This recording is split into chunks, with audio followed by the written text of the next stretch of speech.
Welcome to the Growing in Grace podcast, where you can listen in on some casual conversation about the good news of Jesus without all of the inconsistent religious double talk.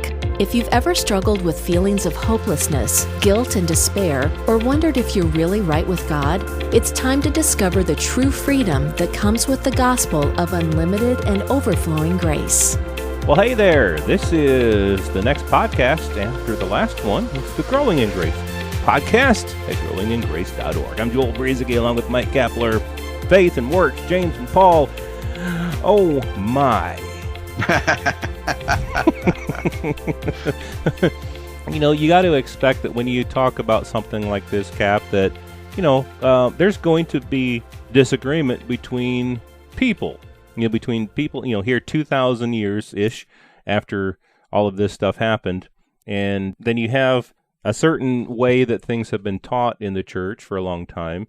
And, I think that we've been sharing a view here that's not necessarily a common view, but not a new view by any means. And we have to be honest with what we are seeing in these scriptures, in the book of James, in the writings of Paul, in the life of Paul as he demonstrated what he believed, and all these things. And so if you're a person who's been following along with us, maybe you're seeing, what? These guys are making some sense. That's great. And if you're not, just, stick with us because you may not end up ever seeing things the way we see it on this particular subject, James and Paul and faith and works and all that. And that's okay. We're just sharing from our hearts what we have been seeing. And so we'll let you decide how you want to, obviously, we're not here to force anyone to see things the way that we are. We're not teachers who try to, we really got to make sure that people see things the way that we do. That's not our hearts. We just love sharing the gospel, and this is what we see as we look at the books and the letters, the epistles that the James and Paul wrote. Yeah, it's easy to get into Bible debates. There's no shortage of those. That's really not our intention here. Our intention is to get back to what our program is kind of named. We're talking about growing in our understanding of God's grace, the knowledge of Jesus Christ. That's what we're trying to accomplish here through all of our programs. It's not to start theological debates. Again, no shortage of those out there. But we collectively, Joel and I, have come to the conclusion, and we've wrestled with this for years, and like a lot of grace people and non-grace people and everything in between, we always worked on trying to reconcile things that Paul and James said that appear to be quite different. We've come to the conclusion, and it's okay, like Joel said, if you want to disagree, that's fine. We still believe that Jesus is the only way to God, right? That's it. And let's not get too caught up with theological debate. But we've come to the conclusion that Paul and James are not saying the same thing. That's it. Now, people are afraid. A lot of believing and teachers of the Bible are concerned and afraid and fearful that if we don't try to reconcile their seemingly conflicting statements, then we might as well throw the whole Bible out the window. And no, you don't have to do that. Right. Perhaps it's just possible that our assumptions about this thing that we call the Bible are maybe not always quite right. I mentioned early in our series, which was probably close to 5 programs ago, that sometimes it's easy for well-meaning, Jesus-believing people to become more of a Bible believer, more of a Bible worshiper, when the scriptures aren't what give you life. They can't do that. Jesus told the Jews that. They knew the scriptures well. And they were pointing people to Jesus. Jesus is the one who gives life, and that's always going to be our message here. He's the only way, and he has gifted us with his righteousness. We are justified by that grace through faith. It's not of ourselves. It's a gift from God. And that's our message. It's been our message for 15 years. It's going to be our message going forward. We're trying to point some things out here, though, because I get stuff all the time about James. People messaging me and writing to me, and Joel has had the same thing. Mm-hmm. We've had it here at the podcast, and people are wondering, well, what about this verse? Paul wrote entire books about this subject of grace through faith. And then there's a verse that pops up somewhere else that somebody wrote, or maybe it was even something that Paul said. And they went, what about this verse? You give people 95 verses on the goodness and grace of God as a gift, salvation as a gift. And then somebody wants to try and pop up one verse against those other 95. Well, so I think one thing to mention here, though, about all of this is that perhaps this debate, so to speak, that is taking place today between grace and works and religious stuff versus the gift of righteousness, this has been going on since Jesus died. Right. It's not something that's just popped up here in recent years or even recent centuries.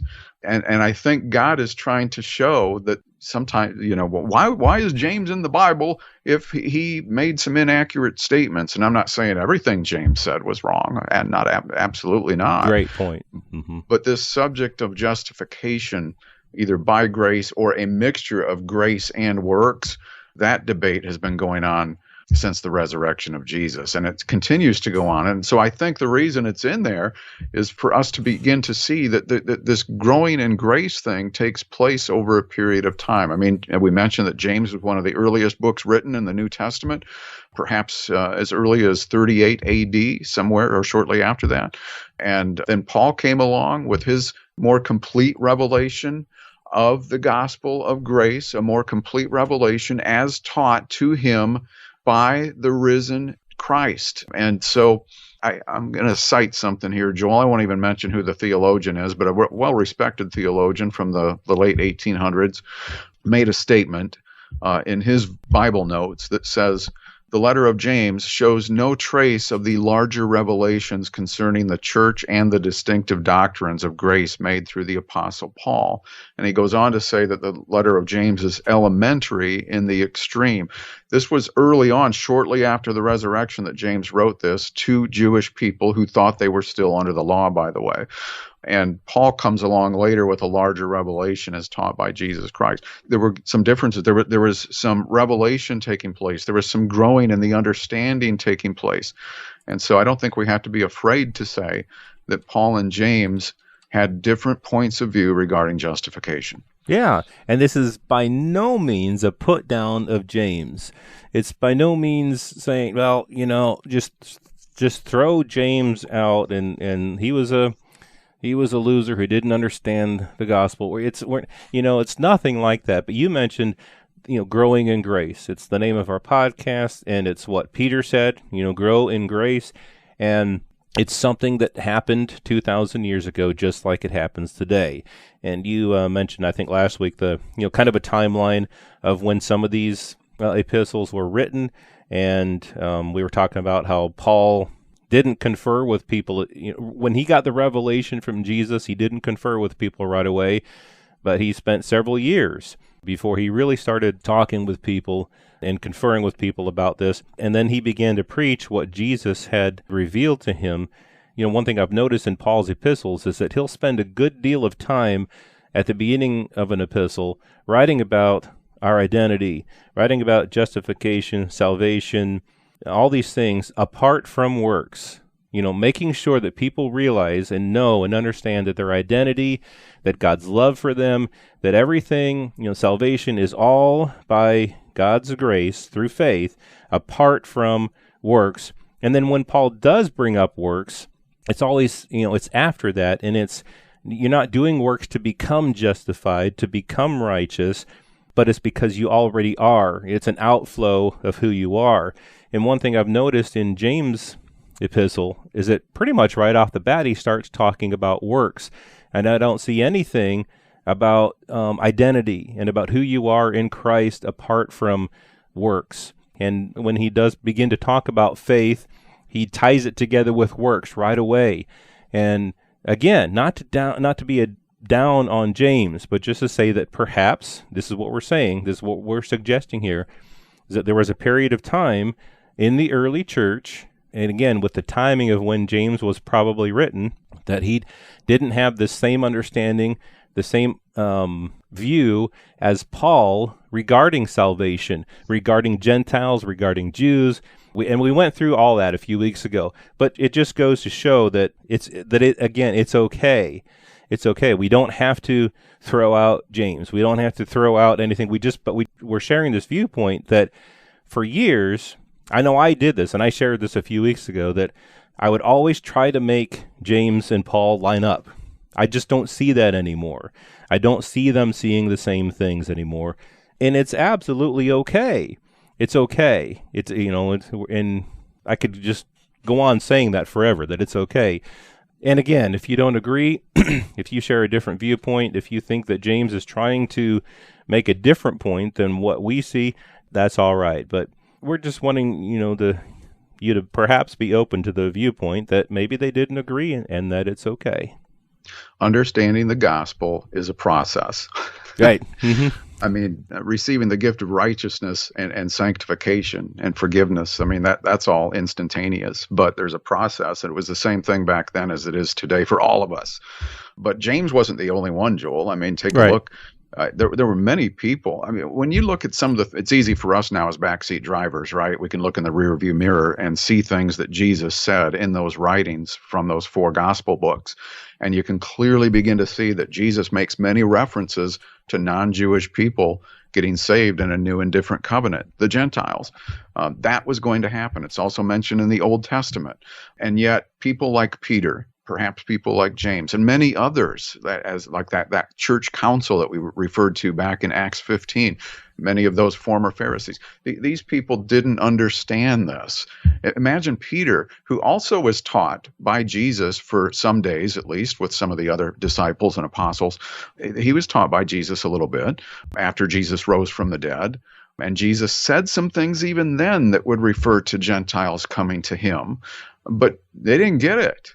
They weren't getting it. They slowly began to get it years later, and Paul would help with that based on the revelations that he had received by the risen Christ. So, what we just talked about here during this program today was, as always, it was totally unscripted, number one. Number two, we had no intention of the program going this way. It just happened the way it did. But we do have some directions we want to go with this, and we're going to be on this for a number of weeks, and it's going to get even more interesting as we move forward.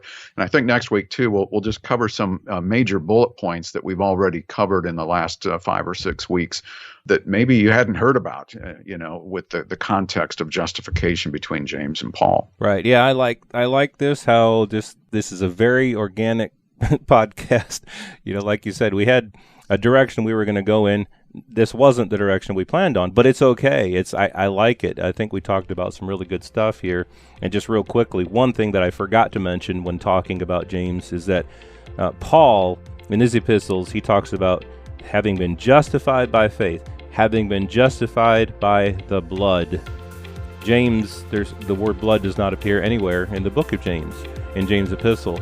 Not to say that James didn't believe in the sacrifice of his brother, Jesus. Not to say that at all, but in regard to justification, James never once mentioned the blood of Jesus. But yeah, there's plenty of things. There's a really direction that we want to go in with all this regarding faith and works and Paul and James and all of these things. So stick with us right here on the podcast in the weeks to come, right here on Growing in Grace.